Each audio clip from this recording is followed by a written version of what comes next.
Welcome to our workshop. We all learn by making mistakes. But what if you could learn faster by learning from other people's mistakes? I'm going to show you some failed furniture repairs to teach you how to repair furniture. As a furniture repair business, we're opening the doors to our workshop to show you the tools and techniques to repair furniture. What I need to do is take that apart, repair it, and put it back together so I can get this chair in working order. We give you tips to make your repair projects easier.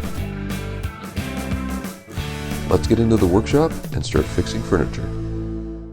We're now into the month of December, and I've got my final push to finish off repairs before closing down our business for the holiday season. I'm really looking forward to some R&R with the family.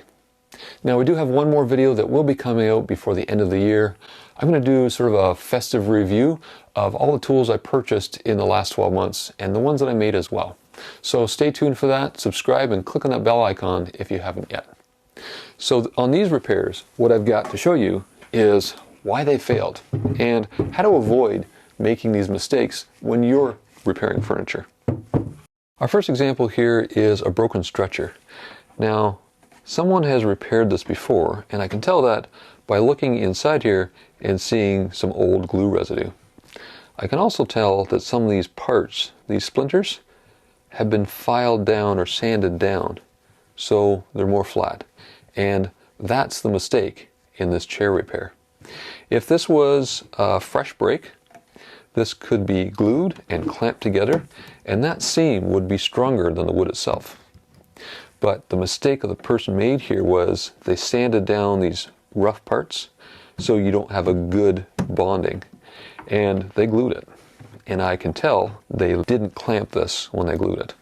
So two issues here. One is they destroyed the connection point between the two by sanding it first, and then the second is by gluing it, they didn't clamp it and provide the pressure that's needed for the glue to activate, soak into both sides of the wood fibers, and make that one strong piece. How should this stretcher have been repaired? Well, this is a level 2 woodworking repair. This is a clean break on a piece of wood and gluing it back together. Most times when you clamp them together, you get a nice tight fit. But sometimes those wood fibers, they don't mesh together. You might have one or two that get in the way.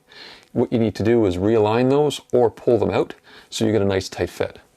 Once you've got that tight fit, you can load it up with glue, clamp it tight, and those wood fibers in that area will bond together, and that joint will be stronger than the rest of the wood fibers in the wood. So that's the right way to fix that. Unfortunately, this has been damaged enough that I can't repair this. I can't glue it back together again. So this becomes a level 3 woodworking repair where I have to replace the part. So to fix this chair, I have to replace this stretcher. There are a few more issues with this chair. Let me show you. Here's another indication the person didn't know what they were doing. There's a nail here going right through into this leg. Never use nails repairing the bottoms of chairs. There's another example over here, a nail going in here that's holding on the back. And you'll see why. This back is loose. Someone decided that if they put a nail in here, that'll prevent it from coming out. What that does is it only allows this to continue to wiggle and damage the wood that's there. So another failed example here of a repair. What can you learn from this failed furniture repair? Well, the lesson here is this person did not have the skill level to be able to fix what was required here. And let me walk you through a few of those levels. A level 1 woodworking repair is being able to disassemble something and then glue it back together so it's structurally strong again. These nails here are an obvious sign this person didn't understand that. A level 2 woodworking repair is being able to take a broken piece of wood and glue it back together again so it's structurally strong and it looks nice. A level 3 woodworking repair is reproducing parts. So you can take a broken part out, you can put that back together, and you can finish it so it matches. So I'd like you to consider where your skill levels are. And if something is beyond your skill level, something that you're not comfortable with, please seek out a professional so you can preserve that piece of furniture and not create more damage like this person did. I've got a few more pieces here I'm going to show you to give you more examples of failed furniture repairs and how to avoid making those mistakes. For our regular viewers, you'll recognize this furniture repair failure. Look how big this split is. I can get my whole pencil lead inside that. That's a pretty bad repair.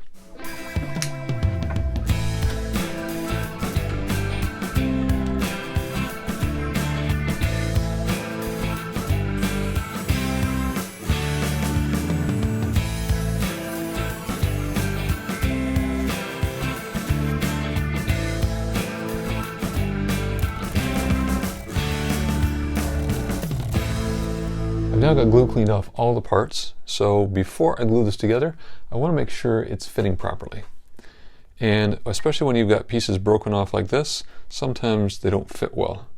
And I don't want to be doing that while I've got glue on. This is what a level 2 repair looks like before and after. The next victim of failed furniture repairs is this rocking chair here.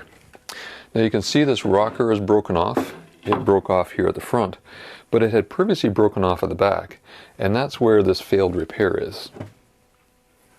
The two pieces of pine that were patched in here match the shape fairly well. The problem is there's a gap in the joint between the new wood and the old wood, and that gap can't be filled with wood glue. So we've got a bit of an issue here because I can flex these with my fingers, so there's some movement going on there, and this isn't a stable repair. This is what's considered a level 4 woodworking repair. This is the most complex, and that's the process of taking out the existing wood and patching in a new one to make the whole repair seem seamless. This is a very challenging thing to do, and this was someone that attempted to do it, but obviously failed to do it properly. This level of repair really is for professionals. It's not your average woodworker that can figure out how to do this. It takes some skill and technique to learn and set up jigs that help you do this. We've got our videos set up at various levels, 1, 2, 3, and 4. And you can take a look at those and see the various skills that are required and tips and techniques we provide to help you learn the various skills. Let me pull out one more example of a level 4 to take a look at how complex this is. This isn't a customer piece. This is one that I purchased used at Habitat for Humanity. I really like the curves in it. I like the fabric and the carving as well. I think it's really unique. The price tag is still on here. It says $5. And I just happened to be there when they had a 60% off furniture sale, so I walked out of the store with this for just over $2. Now, this is a challenging chair that most people would throw in the garbage. It's rickety and it needs to be reglued. And that means taking off the fabric, and there are springs under here, so it's a little more complex. But the big problem is there's a flaw.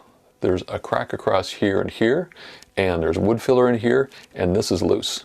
So someone's tried to repair this before, and it's been broken again. This is a heavy chair, and it's probably because people are picking this up. But this repair here is another example of a level 4 repair. This is very challenging to fix. So I've got this sitting in my storage, and at some point I hope to be able to pull this out and work on it. But it's going to take a fair bit of time and effort to work on this particular chair, and not being a customer piece, this is a luxury for me to get to. For some reason, the person that tried to repair this put finishing nails through here, put wood filler across these openings, but it didn't last over time. So the way I have to fix this is take out sections of wood here on either side, bond those with the original wood that's here, and that will give me strong enough structure to make this solid again. It's going to take a fair bit of work to do that, but this is such a unique chair, I think it's worth the effort. We have 4 playlists on our Fixing Furniture YouTube channel at these various skill levels. That way, if you're an experienced woodworker looking to tackle something complex like this, you can find those specific videos. I want to thank our Patreons. Their names are over here on the screen, and they're helping us with our video production work. It's time we take away from our business to produce these free videos. If you'd like to contribute and help with our video production work, please follow the link in the video description below. If that's not something you want to do, please give us a thumbs up and share this video with others so more people can find it. Thanks for watching Fixing Furniture.